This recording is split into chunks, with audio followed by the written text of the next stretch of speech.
Did you know that African Americans were fighting for America even before it became a country? From the American Revolution to the Civil War, they've been on the front lines. But how many of us know about the brave Buffalo Soldiers and their incredible legacy? Throughout these wars, one thing remained constant: brave and valiant warriors fighting for a cause, facing the dangers of the battlefield, and often going unrecognized for their bravery. On top of that, they had to deal with the harsh realities of racial discrimination. This is the story of the Buffalo Soldiers, courageous men who fought not just one, but two wars. One was against the enemies of the nation, and the other was against the deeply ingrained racism of their own country.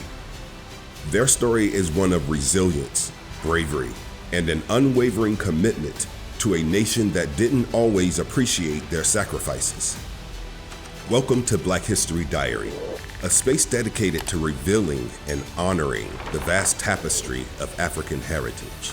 After the Civil War ended in 1865, the United States faced the monumental challenge of rebuilding and reinventing itself.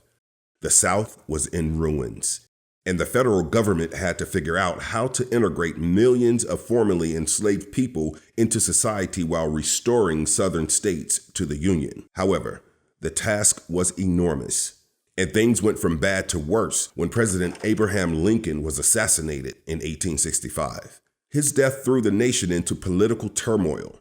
Andrew Johnson took over and began the period known as the Presidential Reconstruction. Yet, Johnson's lenient approach clashed with the more radical Republicans in Congress, who demanded stricter measures to ensure civil rights for African Americans and punish the former Confederacy.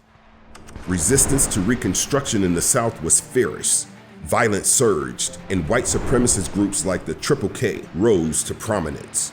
To maintain order in a region rife with racial violence and insurrection, the federal government realized it needed a reliable standing army. So, on July 28, 1866, Congress passed the Army Reorganization Act, marking a significant shift in U.S. military policy.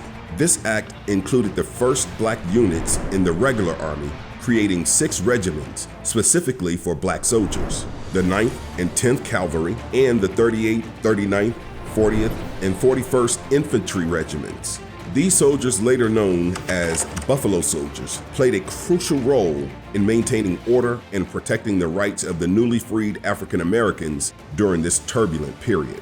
The 9th Cavalry Regiment was formed in New Orleans, Louisiana, in August and September of 1866, just weeks after the Army Reorganization Act was passed.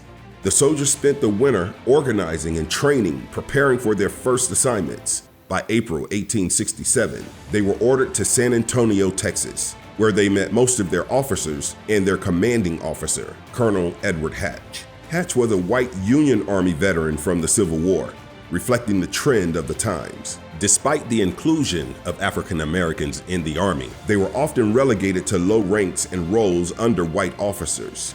It was a new form of discrimination, but now it's legal. Training was grueling for the men of the 9th Cavalry. Many were inexperienced and uneducated, but they were determined and ready to face the challenge. When ordered to the wild landscapes of West Texas, they didn't hesitate. And here's where things get ironic.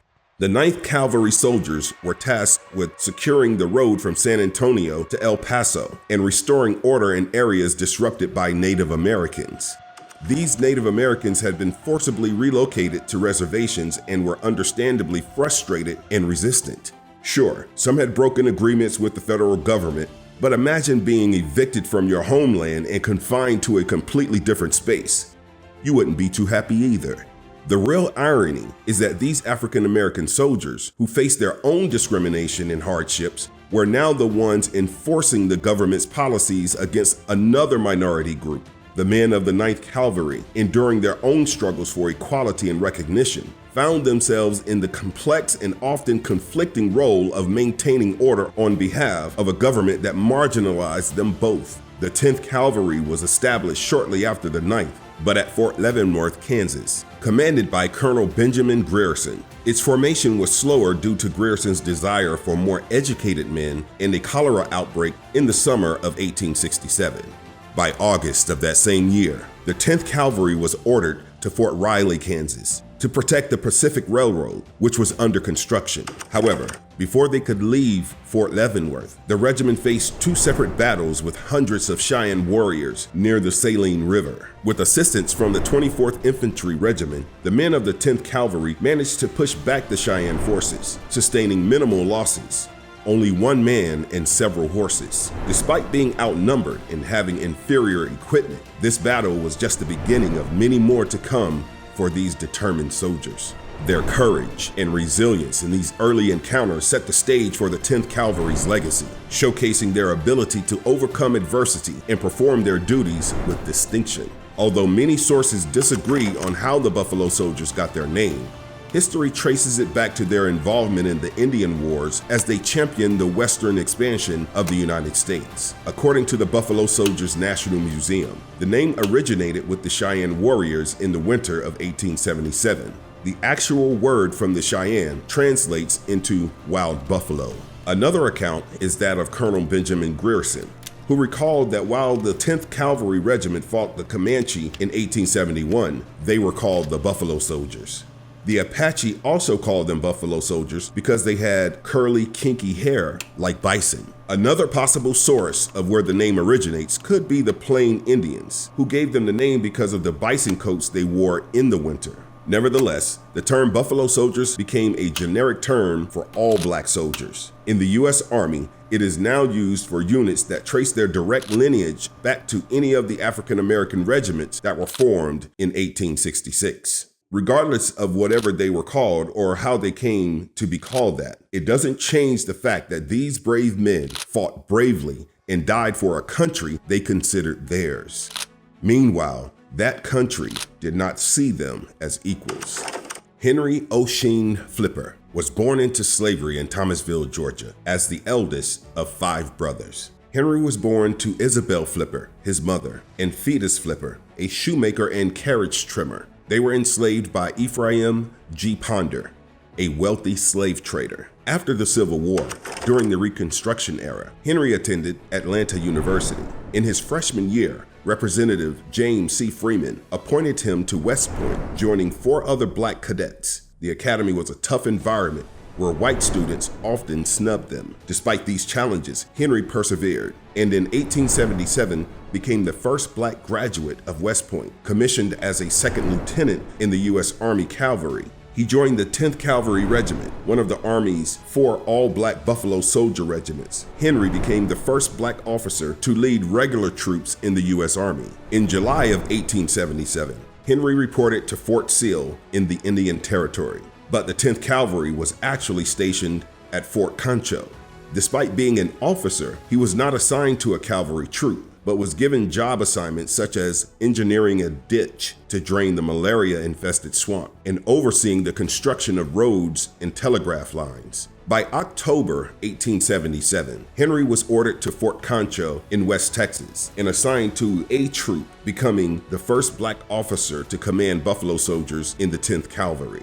Henry served with distinction, but faced intense racism from many white officers. The man entrusted with teaching him about being a cavalry officer was Captain Nicholas M. Nolan, commander of the A Troop. While Henry was under his tutelage, many white officers criticized Captain Nolan for letting Henry inside his quarters for dinner when his daughter Kate was there. Captain Nolan defended his actions by stating that Henry was an officer and a gentleman, just like any other officer present. Captain Nolan tried sheltering Henry the best he could, and he took him under his wing for the first part of the Apache Wars in early 1879. When the captain took his 4-month leave, Henry got to command the G Troop he was reassigned to, and he did quite well. Racism persisted throughout Henry's military career, yet he found support among some officers and many white civilians who admired his competence. In 1880, Henry was transferred to Fort Davis, West Texas, and appointed post quartermaster and commissary officer. There, he served under Colonel William Rufus Shafter, who was well known for his hostility towards officers he disliked. The colonel quickly dismissed Henry as a quartermaster and then ordered him to keep the quartermasters safe in his quarters. Being asked by a superior officer was a de facto order, so Henry complied. In July 1881, Henry found a shortage of over $2,000, equivalent to $61,480 in 2024. Realizing this could be used against him by officers intent on forcing him out of the army, he attempted to hide the discrepancy, which was later discovered, and then lied about it when confronted. In August 1881, Colonel Shafter arrested Henry for embezzling government funds, despite many believing it was a setup in the community raising the missing money within 4 days. Henry was court-martialed on September 17, 1881. Though found innocent of the main charge, he was convicted of conduct unbecoming an officer and a gentleman and dismissed from service. This harsh sentence contrasted with the more lenient treatment of the white officers guilty of embezzlement. Despite appeals and the denial of a lighter sentence from President Chester A. Arthur, Henry was dishonorably discharged on June 30, 1882. For the rest of his life, Henry contested the charges and fought to regain his commission. However, President Bill Clinton posthumously pardoned him in 1999. Henry O'Sheen Flipper is one of the many Buffalo soldiers who fought and served the cause, but were disgraced and thrown out due to their race and color of their skin. Regardless of discrimination, Buffalo soldiers performed important roles in a variety of other military operations. For example, the 9th Cavalry played a vital role in the 3-month-long Red River War against the Kiowas, Comanches, Cheyenne, and Arapaho. Following the engagement, the 10th Cavalry was deployed to join them in Texas. Troops H and I of the 10th Cavalry were part of a team that rescued injured Lieutenant Colonel George Alexander Forsyth and his remaining scouts, who were besieged on a sandbar in the Arikari River and encircled by Native Americans. A few weeks later, the same men engaged hundreds of Indians at Beaver Creek and fought valiantly, prompting General Philip Sheridan to thank them in a field order. By 1880, the 9th and the 10th Cavalry regiments had reduced Indian opposition in Texas, and the 9th Cavalry was sent to Indian Territory in modern-day Oklahoma. Ironically, to keep white settlers from unlawfully settling on Indian property. The 10th Cavalry continued to keep the Apache at bay until the early 1890s, when they moved to Montana to round up the Cree. Buffalo soldiers made up approximately 20% of the U.S. cavalry forces that fought in the Indian Wars, and they took part in at least 177 conflicts. They helped defuse the little-known 1892 Johnson County War in Wyoming, which pitted ordinary farmers against wealthy ranchers and hired gunmen. They also fought in the Spanish-American and Philippine-American Wars, and they were instrumental in maintaining border security during the Mexican Revolution, which was a high-intensity military confrontation along the U.S.-Mexico border. The 10th Cavalry participated in the Battle of Ambos Nogales in 1918, helping to force the surrender of Mexican federal and militia forces. Buffalo troops didn't just fight Native Americans. They also fought wildfires and poachers in Yosemite and Sequoia National Parks, as well as providing infrastructural support. According to the National Park Service, Buffalo soldiers stayed at the Presidio Army Base in San Francisco during the winter and worked as park rangers in the Sierra Nevada in the summer. Discrimination played a role in reducing the Buffalo soldiers' participation in upcoming major U.S. conflicts. During World War I, the racist policies of President Woodrow Wilson, who had already segregated federal offices, led to black regiments being excluded from the American Expeditionary Force and placed under French command for the duration of the war, the first time ever that American troops had been put under the command of a foreign power. Before World War II, the 9th and 10th Cavalry regiments were largely abolished, with the majority of their members transitioning into military tasks. However, the 92nd Infantry Division, also known as the Buffalo Division, saw action during the invasion of Italy, while another division, which included the 25th Infantry Regiment, fought in the Pacific Theater. During the Korean War in 1955, the United States Army abolished its last segregated regiments, and their members were incorporated into other forces. In the U.S. Army and broader American society, Buffalo soldiers faced severe racism and segregation. Despite their significant contributions and sacrifices, they endured overt racism, social marginalization, and systemic prejudice. Buffalo soldiers were often assigned to some of the hardest and most hazardous tasks, such as guarding the western frontier, engaging Native American tribes, and defending mail routes. Settlers and railroad workers. Despite these crucial duties, they were frequently relegated to labor-intensive and menial tasks. Their combat skills overlooked and underappreciated. Career development for African American troops was severely hindered. Promotions were rare, and when they did occur, they often went to white soldiers over their more experienced black counterparts. Pay was another area of disparity. Although officially, black soldiers were supposed to receive the same pay as white soldiers, in practice, they often encountered discrepancies and delays in their payments. The living conditions for the Buffalo Soldiers were generally inferior compared to their white counterparts. They were often sent to isolated, hostile locations with minimal resources and support. Black regiments typically received inferior horses, equipment, and uniforms. Violence and animosity from white troops were common. Racial harassment and assaults were rampant, with military officials often minimizing or ignoring these incidents. Black troops faced disproportionately severe penalties in court-martials for offenses that would have resulted in lesser sentences for white soldiers. Beyond the battlefield, Buffalo Soldiers contended with repressive Jim Crow laws that enforced racial segregation in the South. Public opinion was often biased against African American soldiers. They served bravely, but were frequently portrayed through negative stereotypes and denied the honors afforded to white veterans. Media coverage of their achievements was scant and often tinged with racial bias. The Buffalo Soldiers faced hostility across the country, not just in the South. They were hated, threatened, and attacked in numerous towns. Employment opportunities were limited upon their discharge from service. Many black veterans struggled to find work, and those who did often ended up with low-paying menial jobs. One of the most notorious incidents involving Buffalo Soldiers was the Brownsville Affair, a stark example of racial discrimination. This tragic event, also known as the Brownsville Raid, took place in Brownsville, Texas, and was fueled by the resentment of white residents toward the Buffalo Soldiers stationed at nearby Fort Brown. The black soldiers arrived at Fort Brown on July 28, 1906, and immediately faced the harsh reality of racial segregation mandated by the local white citizens. They were required to follow the state's segregation laws and Jim Crow customs, which dictated separate accommodations and demanded that African Americans show deference to whites. On the night of August 12th, tensions escalated when a white woman reported being assaulted, angering the townspeople. Major Charles W. Penrose, after consulting with Mayor Frederick Combe, declared an early curfew for the soldiers the next night to prevent trouble. However, on the night of August 13th, a bartender named Frank Natus was killed and a police lieutenant was injured in a shooting in town.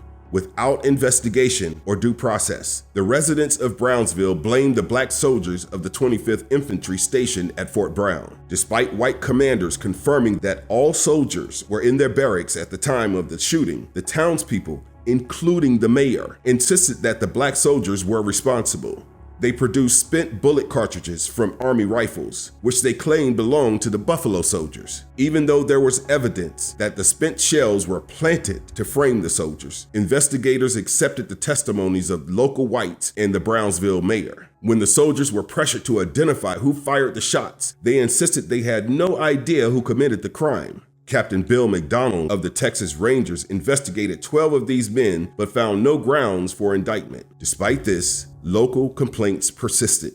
Under the recommendation of the Army's Inspector General, Ernest Garlington, President Theodore Roosevelt ordered the discharge without honor of 167 black troops for their conspiracy of silence. This harsh order deprived the soldiers of their right to retire on 3/4 pay, though 14 of them were later reinstated. The Brownsville Affair was a gross miscarriage of justice, highlighting the extreme racism and systemic prejudice faced by the Buffalo Soldiers. The very country they swore to defend turned on these men who had served it with honor. The experiences of the Buffalo Soldiers and the larger African American civil rights movements overlap. The greater battle against racial injustice in American society was mirrored in their struggle for equality inside the military. Buffalo Soldiers had the lowest rates of military desertion and court-martialing during their period. Many received the Congressional Medal of Honor, which recognizes combat courage that goes above and beyond the call of duty. In 1948, Harry Truman issued Executive Order 9981, which abolished racial segregation in the United States military. The final all-black regiments were abolished in the 1950s. On September 6, 2005, Mark Matthews, the oldest living Buffalo Soldier, passed away at the age of 111. In 2023, 101-year-old Robert Dixon was honored as the last surviving Buffalo Soldier at West Point. Today, monuments of the Buffalo Soldiers can be found in Fort Leavenworth in Junction City, Kansas. They have also been immortalized in popular culture through songs like Bob Marley's Buffalo Soldier, Buffalo Soldier, television productions like 1997's Buffalo Soldiers, starring Danny Glover, and films like Spike Lee's Miracle at St. Anna, which chronicles the Buffalo Soldiers who served in the invasion of Italy during World War II. The incredible fortitude displayed by these patriotic African American troops in the face of fierce warfare, extreme prejudice in the Army, lethal brutality from civilians, and harsh Jim Crow laws continues to inspire us today.